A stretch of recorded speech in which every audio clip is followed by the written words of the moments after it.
हूं इस परिचर्चा में। अग्रवाल साहब, स्वागत आपका। तो बताइए हमारे दर्शकों को और पैनल को कि भारतीय अर्थव्यवस्था किस तरह से परफॉर्म कर रही है।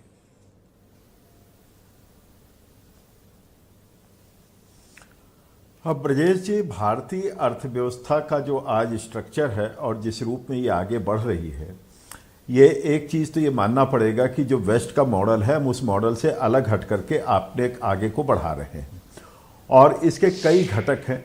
उन घटक को हम लोग ब्रीफ में इसकी चर्चा कर सकते हैं, क्योंकि अगर ये ग्रोथ रेट ज़्यादा आ रहा है और अमेरिका का, यूरोप का और चीन का, जापान का नहीं बढ़ पा रहा है, यूरोप के कई कंट्रीज़ अभी भी जीरो और माइनस के इर्द गिर्द टहल रहे हैं उनकी ग्रोथ में, और अमेरिका अभी संघर्षरत है कि किस प्रकार से उसका 2.5% का विकास दर हो, और हम लगातार आगे बढ़ रहे हैं।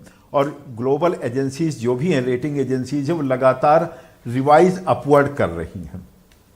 इसका मतलब वो हमारी भारतीय अर्थव्यवस्था के आज के स्वरूप को समझ नहीं पा रही। पहला अगर मॉडल यहाँ पर देखते हैं, जो सर्वाधिक पिछड़े थे उनको एक ग्रोथ इंजन के रूप में लाने का काम किया जा रहा है। जैसे उत्तर प्रदेश की अर्थव्यवस्था देखें, बिहार की अर्थव्यवस्था को देखते हैं, या हम महिला को देखते हैं या गरीब को देखते हैं, तो वो एक नए ग्रोथ इंजन के रूप में सृजित हो रहे हैं।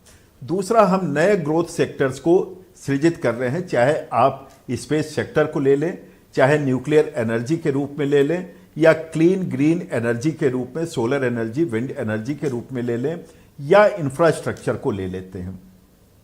तो हमें वहां पर क्या लगता है कि नए ग्रोथ इंजन लगातार सृजित हो रहे हैं। दूसरा एक जो मॉडल यहां पर आता है, जिसकी वजह से आप देखिए सारी पॉलिटिकल पार्टीज यहां पर कुछ बात करती हैं, जीएसटी काउंसिल में बैठती हैं तो उनकी चर्चा कुछ अलग होती है, और जब वो वहां पर होते हैं, स्विट्जरलैंड में होते हैं अपने डिस्कशन में, तो एक ही टेंट के नीचे आप देखेंगे कि विपक्षी दल और सत्ताधारी दल एक टेंट के नीचे दोनों बैठ करके अपने यहाँ के लिए इन्वेस्टमेंट मांगते हैं। आप दावोस का जिक्र कर रहे हैं, लग रहा है। आंकड़ा देता हूं, जो चेंज है, मेजर चेंज है, ये वो महत्वपूर्ण होता है, क्योंकि ये एक मॉडल बदला है।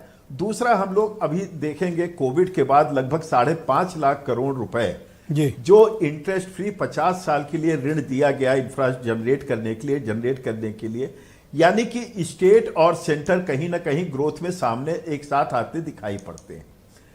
और जो ग्रोथ की बात आती है, तो मुझे लगता है नए ग्रोथ सृजित हो रहे हैं, इसलिए हो रहा है। एक चीज जो अभी सोने की चर्चा आई कि सोने का दाम क्यों बढ़ रहा है और डॉलर का दाम भी क्यों बढ़ रहा है भारत में, आपने प्रश्न नहीं पूछा, लेकिन मैं अपनी तरफ से इसको ऐड करना अब यही पूछने ही वाला था। पहली चीज, पर आप मेरी मनोदशा को भांप लेते हैं और जवाब खुद देने लगते हैं। बताएं सर। असल में आज आप गोल्डन टाई में हैं तो मुझे वो समझना पड़ा। तो उसका रीजन क्या है कि ग्लोबल अनसर्टेनिटी बहुत ज्यादा है, जियोपॉलिटिकल अनसर्टेनिटी है, इकोनॉमिक अनसर्टेनिटी। सारे सेंट्रल बैंक्स इस समय बहुत तेजी से इंपोर्ट कर रहे हैं अपने यहां गोल्ड को। तो इसका प्रमुख कारण है चांदी का जो दाम बढ़ रहा है। देखिए, चाइना ने उसका एक्सपोर्ट पर रोक लगाने की बात कर दी है। तो ये बहुत बड़े फैक्टर्स हैं, और ये डोमेस्टिक डिमांड की वजह से नहीं बढ़ रहा है, जैसा मनीष जी कह रहे हैं, क्योंकि ज्वेलरी की डिमांड घटी है। जैसे जैसे दाम बढ़ रहे हैं, ज्वेलरी की डिमांड घट रही है। ये एक टेंशन का कारण हो सकता है जो ज्वेलर्स हैं। लेकिन डॉलर की अनसर्टेनिटी, जियोपॉलिटिकल अनसर्टेनिटी कारण सेंट्रल बैंक अपने को मजबूत रखना चाहते हैं, तो ये कारण बन रहा है। और जहां तक डॉलर के बढ़ने की बात है, जो मैक्रो इकोनॉमिक अनसर्टेनिटी है, और डॉलर को लेकर के एक चीज और देखिए, बहुत तेजी से एक प्रयास चल रहा है कि कैसे डी डॉलराइजेशन ग्लोबली किया जाए। आज विश्व में 58% रह गया है डॉलर की हिस्सेदारी। और जैसे मान लीजिए बड़ी इकोनॉमीज भारत है और रूस है, ये किस प्रकार से ट्रेड कर रहे हैं, अपनी करेंसीज में ट्रेड कर रहे हैं। भारत ने 18 कंट्रीज के साथ रुपए में ट्रेड का एग्रीमेंट किया है। आप इस प्रकार से देखें तो बहुत सी कंट्रीज डॉलर से अपने को बचाने के लिए, बड़ी कंट्रीज चाहे चीन हो चाहे भारत हो, इस प्रकार से अपने को बचाने का काम कर रहे हैं। तो ये कॉज ऑफ कंसर्न है हमारी अर्थव्यवस्था के लिए, एक अलार्म है डॉलर का मजबूत होना और भारतीय रुपए का गिरना। क्योंकि हम जितना भी चीजें इंपोर्ट कर रहे हैं, जो भी चीजें हमारे यहाँ आ रही हैं या जा रही हैं, सब पर भुगतान अधिकांश में डॉलर पे ही होता है, अगर रूस वगैरह का उदाहरण छोड़ देते हैं आप तो। ऐसी स्थिति में इसका सारा दबाव तो हमारी अर्थव्यवस्था को ही झेलना पड़ रहा है। निश्चित तौर पर ब्रजेश जी, शॉर्ट रन में हमें यह दबाव झेलना पड़ेगा, लेकिन लॉन्ग रन में अगर आप देखेंगे, क्योंकि डॉलर का प्रभाव लगातार घट रहा है और उसको घटाने की चेष्टा भी चल रही है, यह हमको समझना होगा।